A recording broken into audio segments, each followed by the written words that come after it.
Es algo, ¿verdad? Sencillo, no tienen que hacer un análisis exegético del hebreo, del griego, del latín, de toda la Biblia, sino ¿qué se le ocurre cuando al mismo tiempo algo puede ser un tesoro y un ataúd?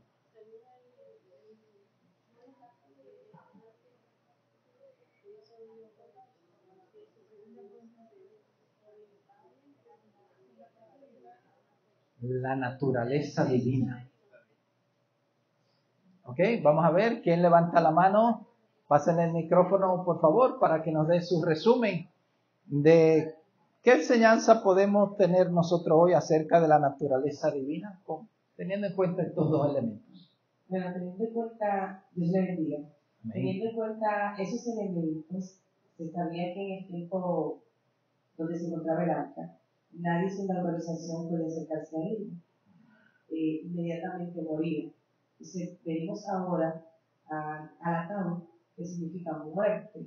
Entonces, si espiritualmente nosotros estamos bien, no podemos acercarnos a la presencia, no está dentro de nosotros.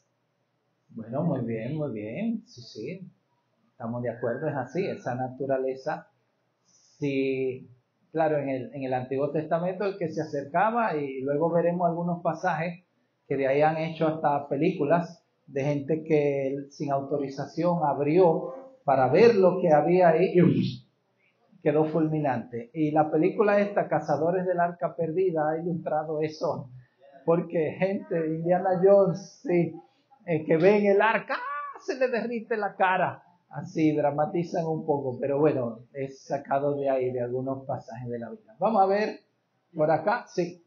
Yo creo que realmente puede significar cofre de ataúd, porque el arca significaba una alianza al Dios tener una alianza con su pueblo.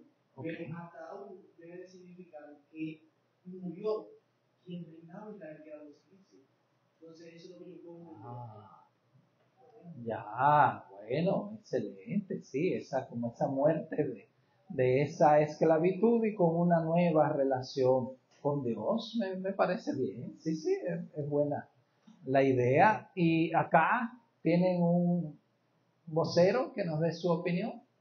Bien, nosotros relacionamos la palabra cofre como algo que nosotros atesoramos. Sí. En ese entonces, para el pueblo de Israel, el arca del pacto era algo santísimo, de muchísimo cuidado, que se debería de llevar un protocolo específico, las personas específicas, y ataúd lo relacionamos con que la persona debería estar bien con Dios, en santidad, para poder ya por lo menos tocar o ver de cerca el arca. Entonces relacionamos el ataúd con lo que sucedía para el que no estaba preparado. Claro, sí, hemos oído historias de la campanita que tenía el sumo sacerdote, entraba a ese lugar santísimo, había una ceremonia que era una vez al año, y hemos oído que tenía una campanita ahí, que si esa campanita dejaba de sonar, había preocupación en los demás sacerdotes porque dejó de moverse.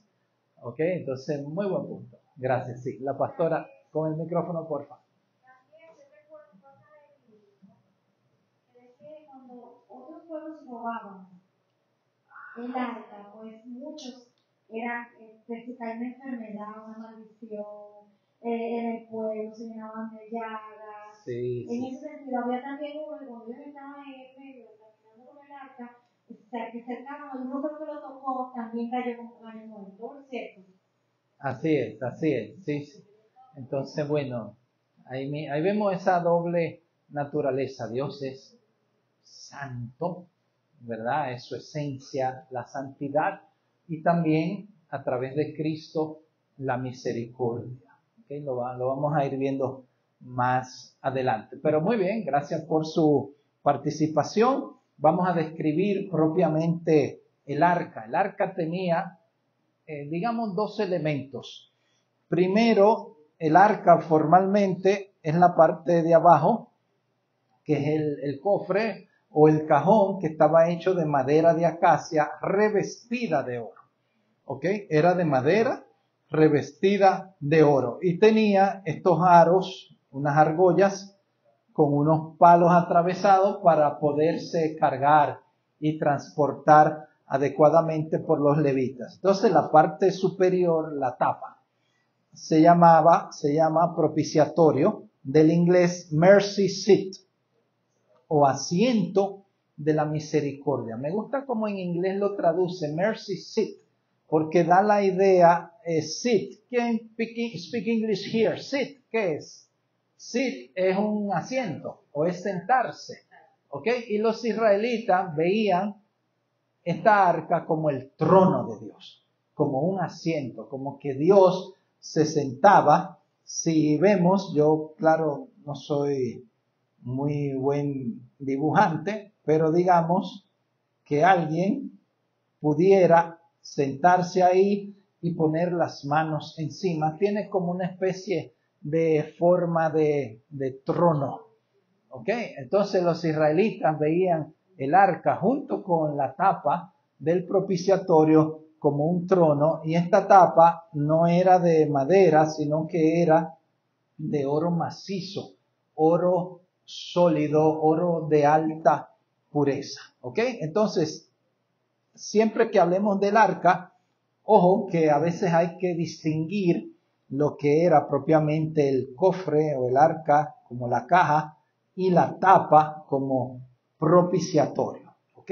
Entonces, para Israel, el arca, como ya hemos dicho, representaba el trono de Dios. Y cuando hablamos del trono de alguien o de algo, estamos hablando de su presencia, estamos hablando de que podemos comunicarnos o puede haber una comunicación, y también pensamos en un lugar de reunión. ¿Quién puede leernos Éxodo 25, 22? A ver qué nos dice ahí, sí, por favor, con el micrófono.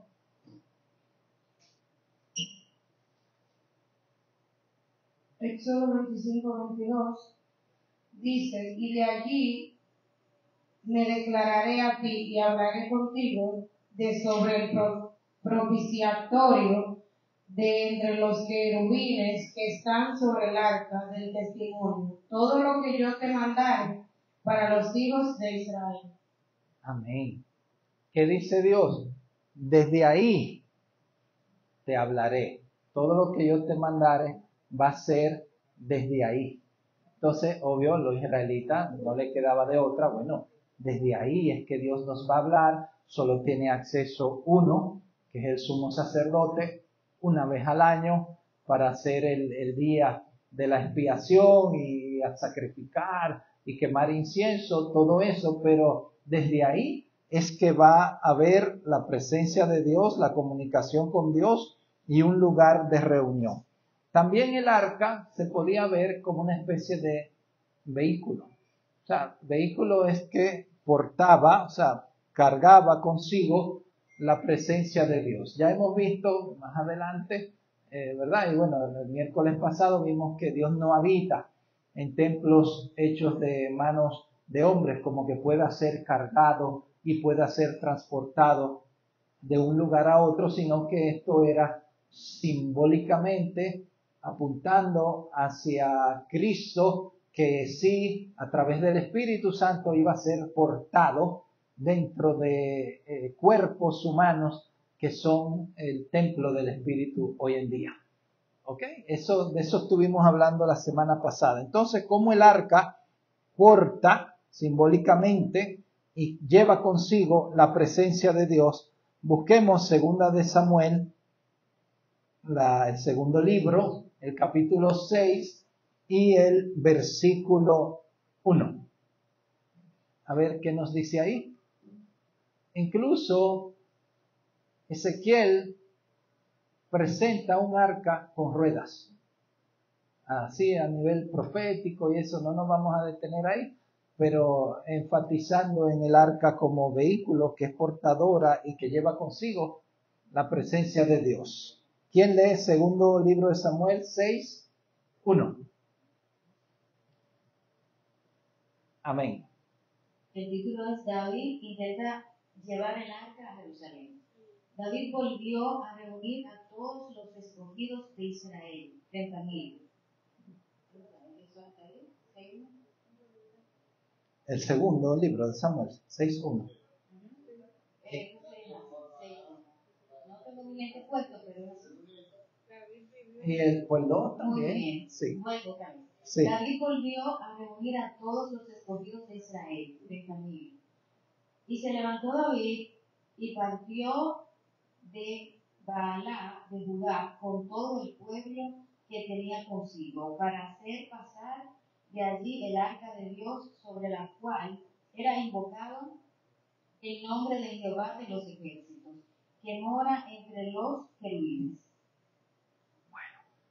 Jehová de los ejércitos que mora entre los querubines. Claro, cualquiera dice, bueno, ¿entre qué querubines era que moraba? Bueno, los querubines del arca del pacto. Pero sabemos que ese diseño del arca del pacto es una réplica de lo que hay allá arriba. O sea, que él mora entre los querubines, pero arriba, en el tercer cielo, y simbólicamente, claro, está haciendo una réplica en el arca del pacto acá abajo. O sea, que ahí le agregué el versículo 2, pero para Israel tenía estos dos grandes sentidos: el trono de Dios y un vehículo para trasladar o transportar esa presencia simbólica de Dios hacia donde ellos se dirigieran. El transporte del arca tenía que llevar una formación casi militar específica. Seguía este orden: adelante, siempre el arca iba adelante. Ustedes saben que los israelitas en el desierto, donde le cogía la noche, ahí se quedaban, duraban unos días y luego seguían caminando, y su trayectoria era hacia la tierra prometida. Pero hasta que no tuvieron la madurez para poder entrar a una tierra prometida, tuvieron 40 años dando vueltas en el desierto. Entonces Dios había establecido cómo era que esa arca se iba a transportar, y siempre iba al frente. Los levitas transportaban el arca del pacto así cargada, ¿verdad? Cada uno, 4 levitas acá, trasladando el arca. Luego venían 3 tribus de Isaacar, Judá y Zabulón, y luego venía otro grupo de levitas con el tabernáculo desarmado, o sea, las cortinas, el velo, los diferentes elementos, las paredes, las verjas, todo eso iba de tercero en el orden. Luego 3 tribus más, la de Rubén, Simeón y Gad, y luego otros levitas. Fíjense que siempre los levitas son los encargados de manejar, transportar, cuidar, mantener todos esos instrumentos y utensilios del arca del pacto. Entonces, los levitas en la retaguardia llevaban los objetos sagrados o los utensilios, y luego venían 6 tribus más, la de Efraín, Manasés, Benjamín, Dan, Aser y Neftalí. Y eso se llevaba a cabo rigurosamente de parte de los israelitas. Pero me da curiosidad, ¿verdad?, que siempre el arca iba de primero, como si fuera la guianza divina, lo que la gente dice popularmente, con Dios delante, no, Dios primero, vamos a hacer tal cosa. O sea, siempre en la formación estaba Dios y sus elementos de primero, y el arca del pacto simbolizando la presencia de Dios y la guianza de Dios. Entonces, habían 3 tipos de, digamos, de sacerdocio, ¿ok?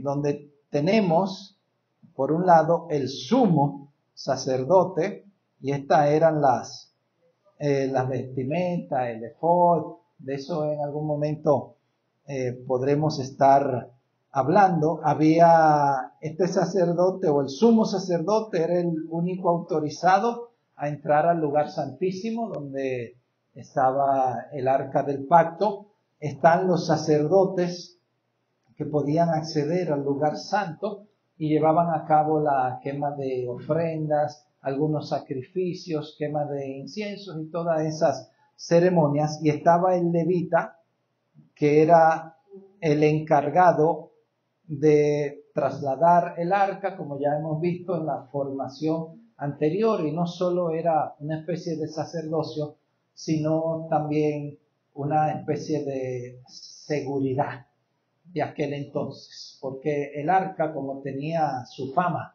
de que Dios le daba victorias a Israel, cuando esa arca estaba delante, algunos enemigos pretendían usarla como un amuleto y querían sustraerla. Entonces muchos de estos elementos tenían cierta amenaza de ser robados o sustraídos. Entonces los levitas eran también una especie de guardianes.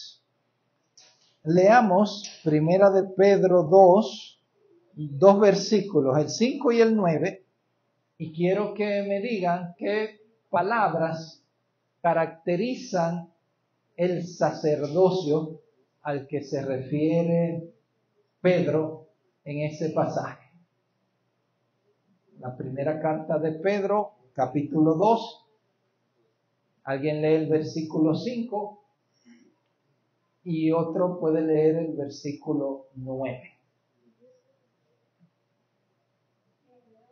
Amén. Primera de Pedro 2:5, ¿cierto? Sí.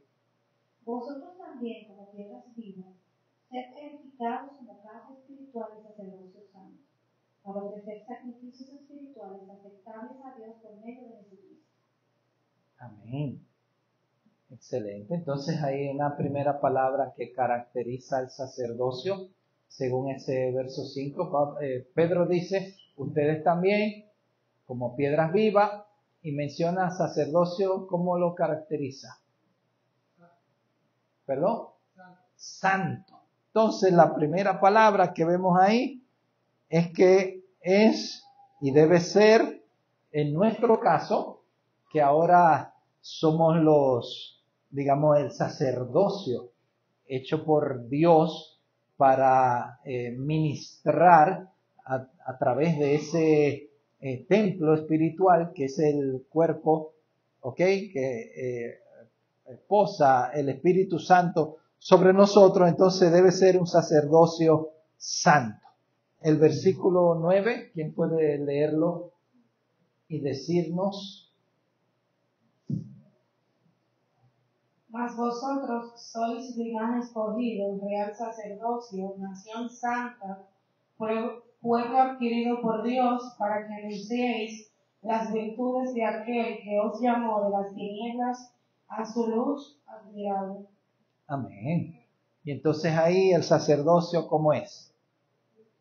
Como dice, vimos sacerdocio santo, ahora dice, primero dice real sacerdocio. Entonces, correcto, el sacerdocio es real. ¿Eso es de realidad o de realeza? O sea, es un sacerdocio también de rey. Dice la Biblia que nos ha hecho reyes y sacerdotes y reinaremos con él. Ese es otro tema. Pero las dos palabras que caracterizan al sacerdocio son que debe ser santo y debe ser de la realeza. Entonces no sé si eso le va causando algo de inquietud o de emoción el saber que a pesar de que la naturaleza de Dios es santa, gracias, y a pesar de que arca del pacto significa tesoro o cofre y significa también ataúd, qué bueno es saber que a través de Cristo podemos nosotros acercarnos confiadamente a ese trono de la gracia, que ya no es como esa época con los israelitas donde cualquier desarreglo en el cumplimiento de esa ley había un rafagazo estableciendo el orden. Qué bueno es que hoy en día no es así. Porque, mire, fuera muy distinto. ¿Cuántos dan gloria a Dios por su misericordia? Amén, por su gracia. Entonces somos hoy en día reyes y sacerdotes del Señor. Entonces hablemos del contenido del arca. ¿Por qué el arca? Hay un tema ahí que cualquiera puede decir, la Biblia se contradice. Porque lo que vamos a leer, si no se interpreta adecuadamente, alguien pueda decir eso, míralo ahí. Leamos en primero libro de Reyes, el capítulo 8, el verso 9, y que alguien también tenga, por otro lado, Hebreos 9:4. Primera de Reyes 8:9. ¿Sí? Correcto. ¿Qué dice? Ok. En el arca ninguna cosa había, sino las 2 tablas de piedra que había puesto Moisés en Horeb, donde Jehová hizo pacto con los hijos de Israel cuando salieron de la tierra de Egipto. Ok. ¿Qué dice ahí? Que no había más nada. Solo ninguna cosa más había, sino solamente las 2 tablas de la ley.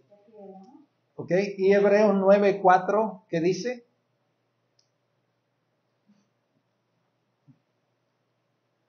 ¿Quién puede leernos? Hebreos 9:4, amén, ¿sí? Amén. El cual tenía un incensario de oro y el arca del pacto cubierta de oro por todas partes, en la que estaba una urna de oro que contenía el maná, la vara de Aarón que reverdeció y las tablas del pacto. Ok. Bueno, el autor de Hebreos dice que aparte de las tablas del pacto, también estaba una urna con una muestra del maná, ¿ok? Y estaba la vara de Aarón que reverdeció. Entonces, ¿por qué el de Reyes dice que solamente tenía dentro esas tablas de la ley? Si uno lee los pasajes donde se nos habla de eso de la vara de Aarón que reverdeció y también de la muestra de el maná, podemos aclarar un poco. Por eso pregunto acá, ¿solo las tablas estaban dentro? Vamos a ver qué dice Números 17:10, ¿ok? Por favor, buscad Números 17:10. Y Jehová dijo a Moisés, vuelve la vara de Aarón delante del testimonio, para que se guarde por señal a los hijos rebeldes, y harás cesar sus quejas delante de mí, para que no mueran. Ok. Entonces ahí dice que la vara la pusiera delante del testimonio. Y que dijimos que a veces la palabra testimonio solo, ¿a qué se refería? Al arca. Entonces, por estos pasajes, la vara de Aarón que reverdeció se colocó delante del testimonio. O sea, estaba en el mismo lugar santísimo, pero no dentro del arca.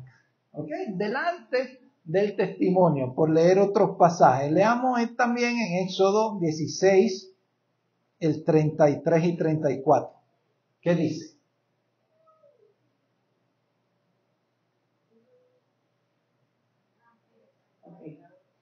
Dice, y Aarón lo puso delante del testimonio para guardarlo, como Jehová lo mandó a Moisés.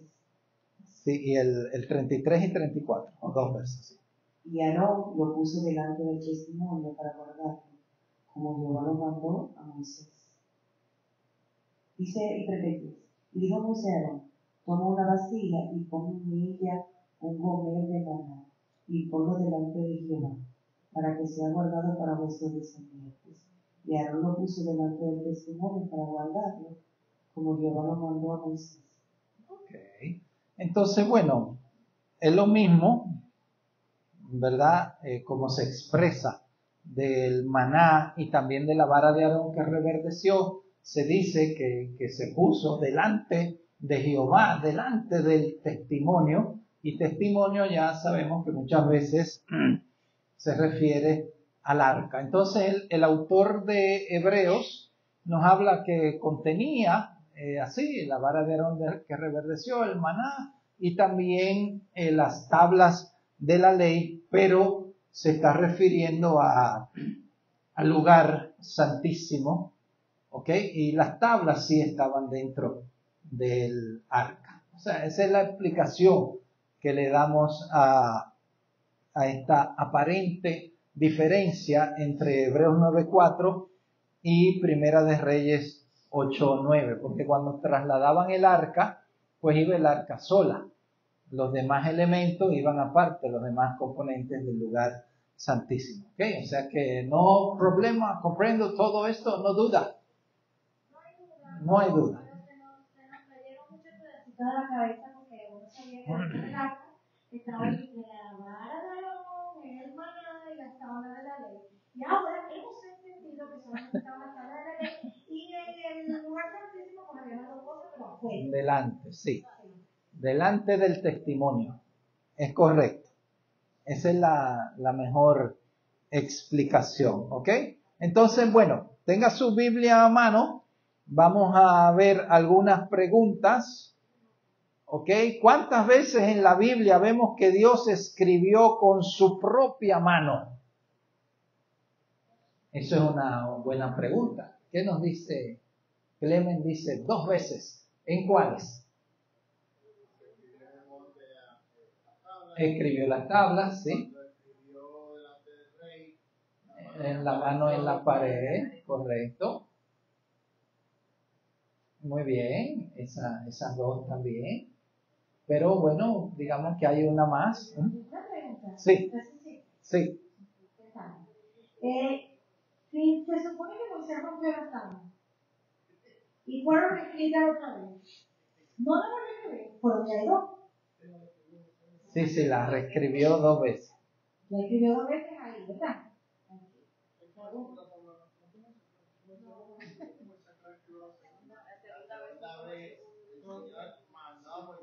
Sí, claro.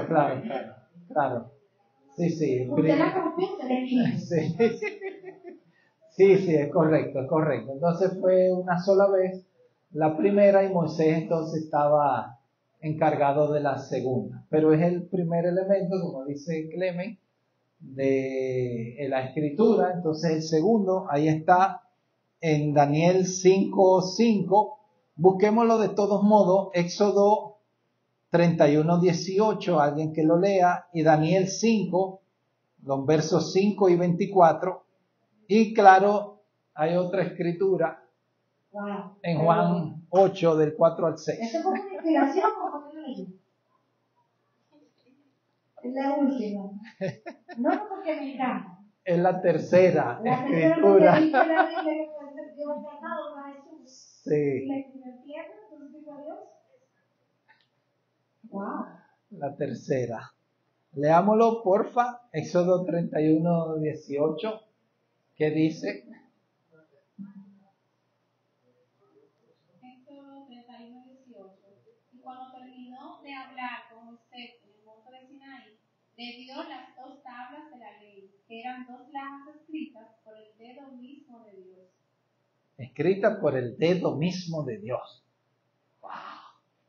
Eso es tremendo, es poderoso ese dedo. Algunos le llaman antropomorfismo, una manera de que asumir formas humanas a la naturaleza divina para que lo entendamos mejor.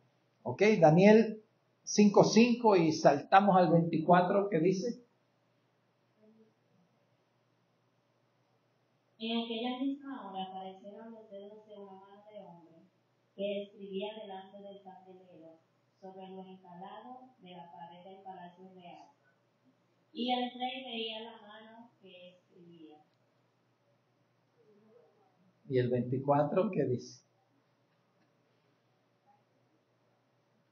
Entonces, de su presencia fue enviada la mano que trazó esta escritura. Amén. O sea, primero vemos la escritura. ¿Qué usted haría si ve una mano así escribiendo en la pared?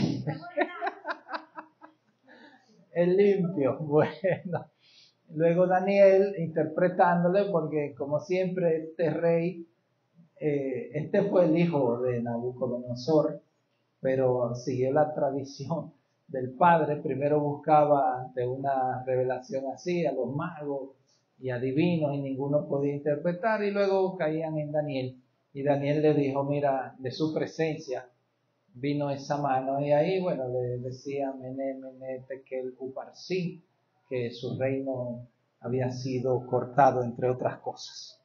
Juan 8, del 4 al 6, la tercera escritura con la mano de Dios en la Biblia registrada. ¿Quién lo lee? Le dijeron, maestro, esta mujer ha sido sorprendida en el acto mismo del adulterio. Y en la ley nos mandó Moisés a apedrear a las mujeres. Tú pues, ¿qué dices? Mas esto decían tentándole para poder acusarle. Pero Jesús, inclinándose hacia el suelo, escribía en tierra con el dedo. Amén. Maestro, ¿qué tú dices?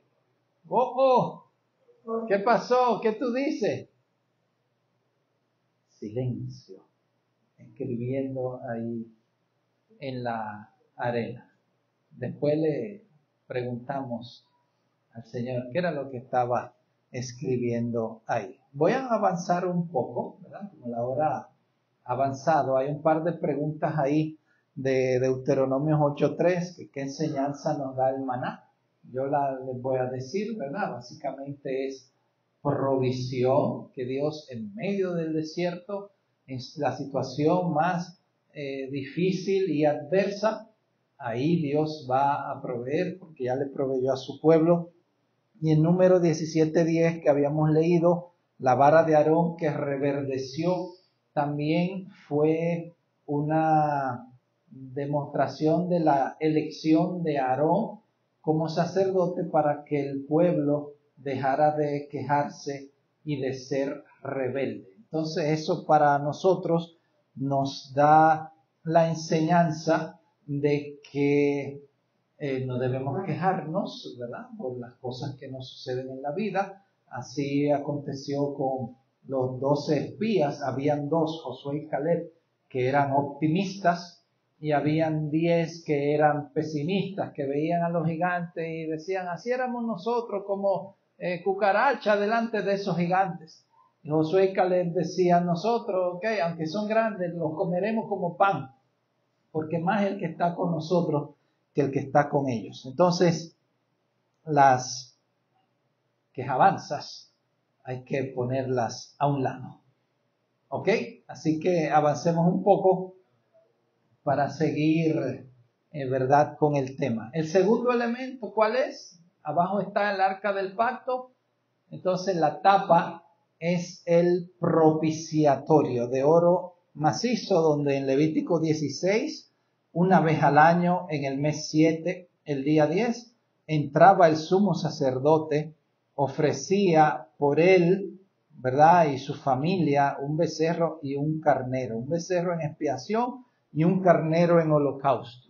Y ahí mismo también por la congregación ofrecía también otros elementos, ¿ok? Entonces el propiciatorio, esa tapa, ¿qué significado puede tener para nosotros? Ahí sí vamos a leer Hebreos 4, del 14 al 16, a ver quién me dice esta expresión, traspasó los cielos, ¿a qué sería equivalente en el tabernáculo? Leamos primero ese, Hebreos 4, del 14 al 16.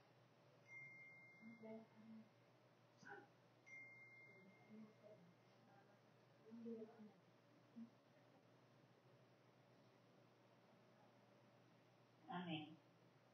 Por tanto, teniendo un gran sumo sacerdote que traspasó los cielos, Jesús, el Hijo de Dios, retengamos nuestra profesión, porque no tenemos un sumo sacerdote que no pueda compadecerse de nuestras debilidades, sino uno que fue tentado en todo según nuestra semejanza, pero sin pecado.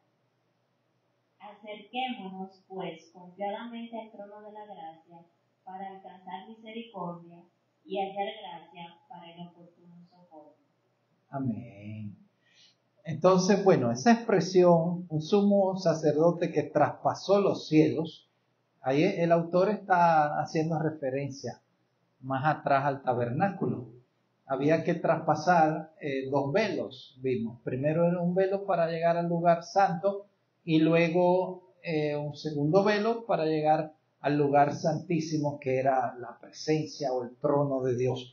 Entonces, cuando dice aquí que traspasó los cielos, bueno, ya yo les di la respuesta a qué es equivalente en el tabernáculo. Bueno, a los 2 velos que también se rasgaron cuando Cristo murió. Ese velo del templo se rasgó en 2, dándonos a entender un acceso por su gracia al trono de la gracia para alcanzar la misericordia. ¿Ok? Entonces, trono de la gracia, si Cristo traspasó los cielos y llegó al trono de la gracia, el trono de la gracia ahí, ¿a qué sería equivalente? Sería ahí el lugar santísimo, el arca, porque para al mercy seat, al propiciatorio, correcto. Entonces ese podemos decir que era equivalente al propiciatorio.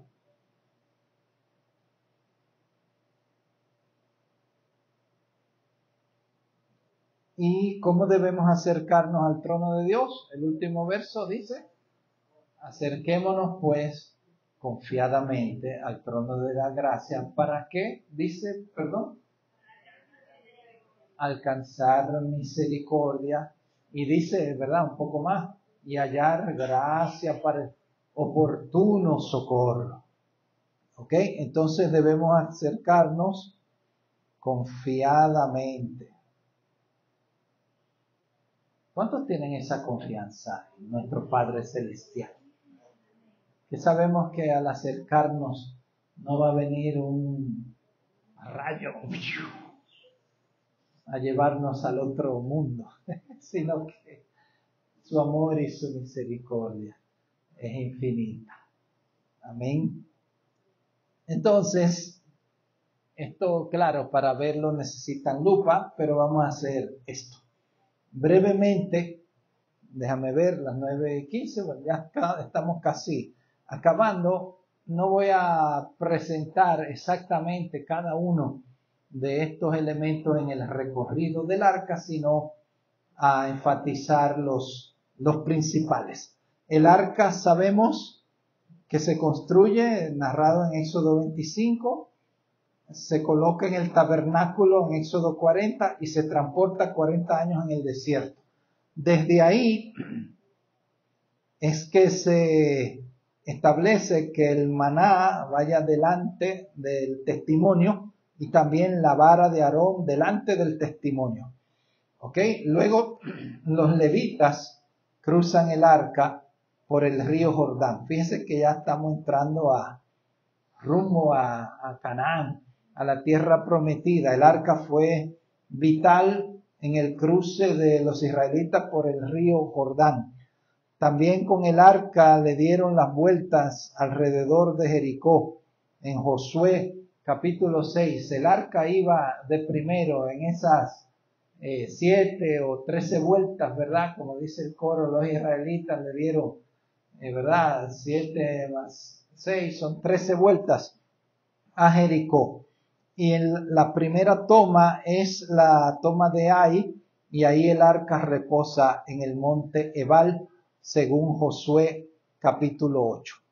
Y así, si seguimos dando un poco de saltos en el tiempo, Dios le habla a Samuel mientras duerme cerca del arca en Silo. Está en 1 Samuel 3:3. Ahí los hijos de Elí quisieron hacer magia con el arca del pacto. La estaban usando como un amuleto para la guerra y los filisteos se la tomaron. ¿Ok?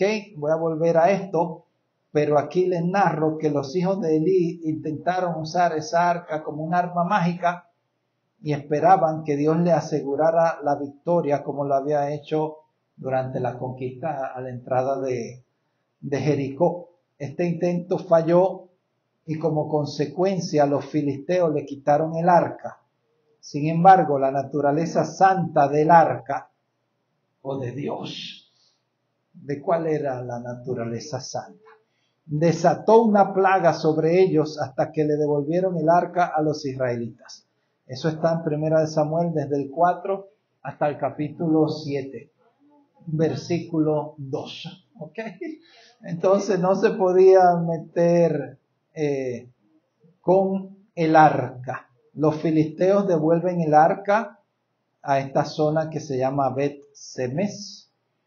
Ahí es que le dije, después lo pueden buscar en 1 Samuel 6, del 19 a 21, hombres mueren en Bet-Semes al mirar dentro del arca. Vamos a ver qué tiene esto adentro.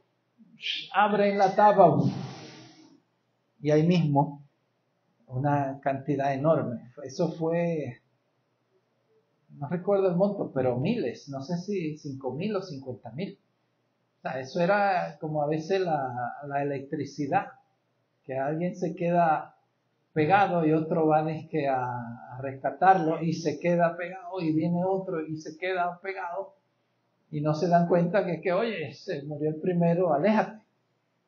Y fueron ahí como en fila india. Entonces, bueno, el arca es trasladada en una carreta con bueyes a Obed-Edom. Ahí Usa cae muerto, ¿verdad? Como que trataron el arca sin el respeto debido.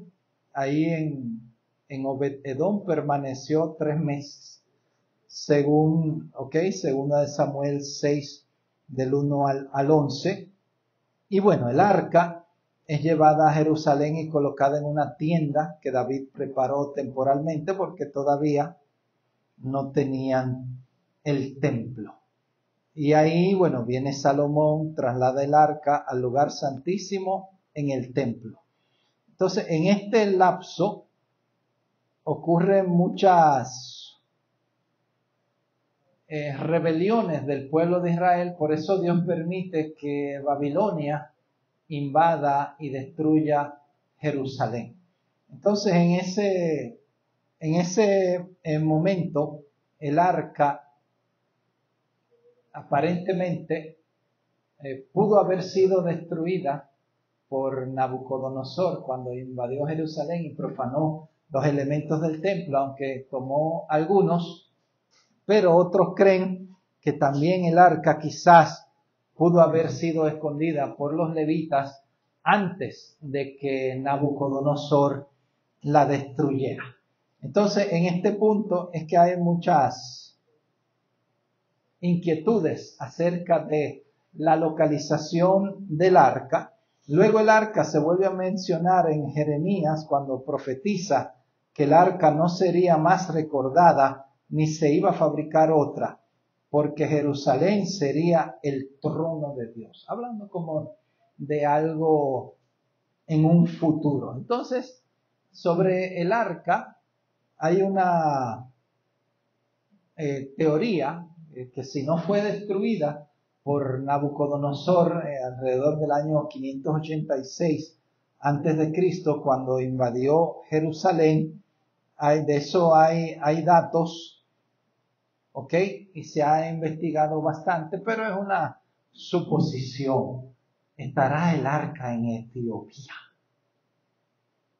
Etiopía es una región que, digamos, se menciona en la Biblia en algunos pasajes. Por ejemplo, la reina de Saba, que fue a visitar a Salomón y le hizo preguntas y vio que Salomón era así o hasta más sabio de lo que se rumoraba.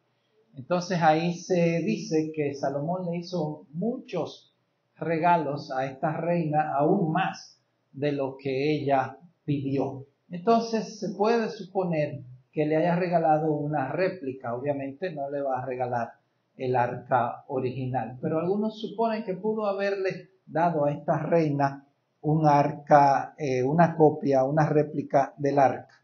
Sin embargo, si uno investiga hoy en día lo que ocurre en Etiopía, eso, hay gente que ha ido allá, hay un lugar que le llaman Aksum y tiene un templo, ¿ok? Que tiene una capilla que le llaman Santa María de Sion en Aksum. Ahí dentro hay una capilla que le llaman Capilla de Moisés. Hay un personaje que se llama el guardia del arca, que está 24/7 dentro de ese templo y no hace más nada. Uno dice, oye, pero ¿cómo estarán fingiendo tanto si hay un guardia ahí dedicado a eso, que vive 24/7? Incluso cuando ya se está muriendo, hay una ceremonia donde eligen su sucesor.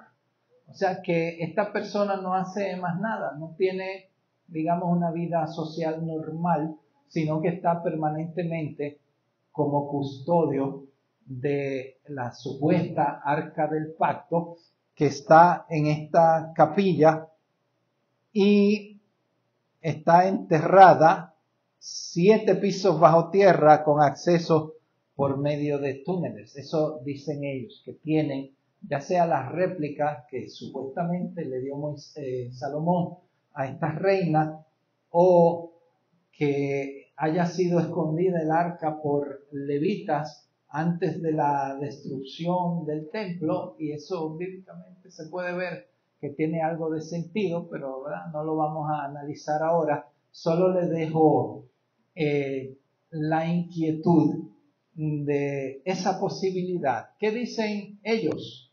Si uno le pregunta a los etíopes, ellos dicen, y eso está registrado en su constitución, que por un lado ellos son descendientes de Salomón y tienen el compromiso de preservar el arca intacta para luego entregarla intacta al Mesías cuando venga en su reino. Y ellos dicen que desde el mercy seat, desde el propiciatorio, desde ahí es que se va a gobernar cuando Cristo venga en un futuro. Entonces, todo eso está en su constitución.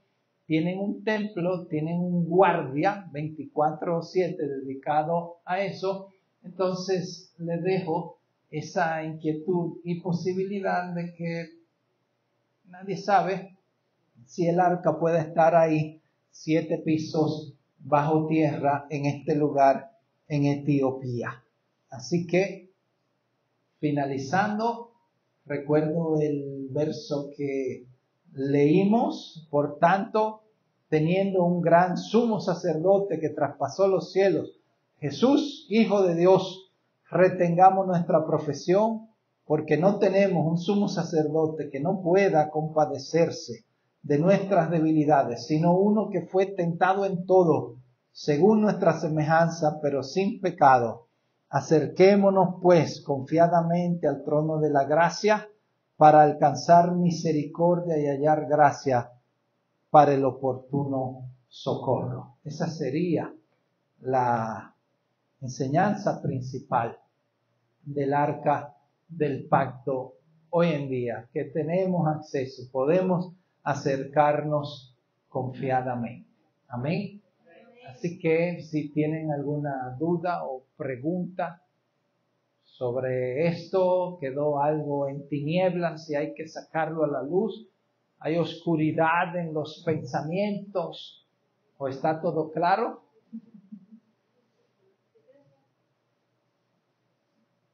Amén.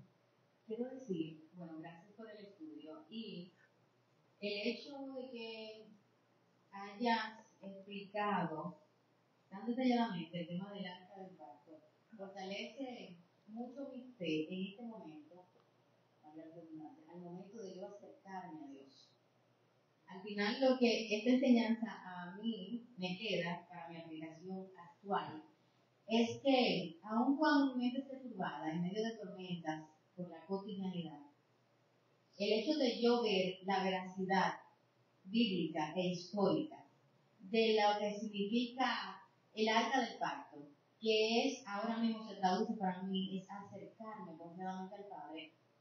Eso para mí es extraordinario y va a marcar definitivamente mi día a día al momento de yo buscar al Señor en medio de la tormenta cotidiana que estoy viviendo. Amén. Qué bueno, qué bueno. Excelente, esa es la idea, así que nos acerquemos confiadamente, que ya tenemos ese acceso hecho por Cristo para nosotros hoy en día. Amén. Así que vamos a inclinar nuestro rostro y vamos a hacer una oración a nuestro Dios. Padre, muchas gracias en esta noche por todo lo que hemos podido hablar. Permite que esta realidad de que Cristo ha abierto por nosotros y para nosotros el camino para que tengamos acceso a ese trono de la gracia, permite que esa verdad se haga una realidad en nuestros corazones, que no solo sea algo intelectual, sino que en lo más profundo de nuestro ser tengamos esa confianza de hablar contigo, con nuestro Padre Celestial, y que no tenemos, Señor, un espíritu de esclavitud para andar otra vez en temor, sino que tú nos has dado ese espíritu de adopción por el cual clamamos, Abba Padre, Papito lindo, ese Dios infinito y misericordioso que nos abre las puertas en el nombre de Jesús, que en nuestra convicción, Padre, esté bien clara esa misericordia tuya y que podamos alcanzar el oportuno socorro, Señor, justo a tiempo. Cuando yo decía, mi pie resbala, tu misericordia, oh Jehová, me sustentaba. Cuando estemos ahí a punto de tirar la toalla, a punto de rendirnos, ese oportuno socorro llegue, Señor, a rescatar nuestras vidas. Muchas gracias, Padre, en el nombre de Jesús. Amén. Amén. Bueno, Dios le bendiga grandemente. Entonces, estamos despedidos. Nos vemos el próximo miércoles. Estaremos hablando del tema del tabernáculo al templo. Seguir, ¿verdad?, estudiando estos temas. Así que nos vemos el miércoles.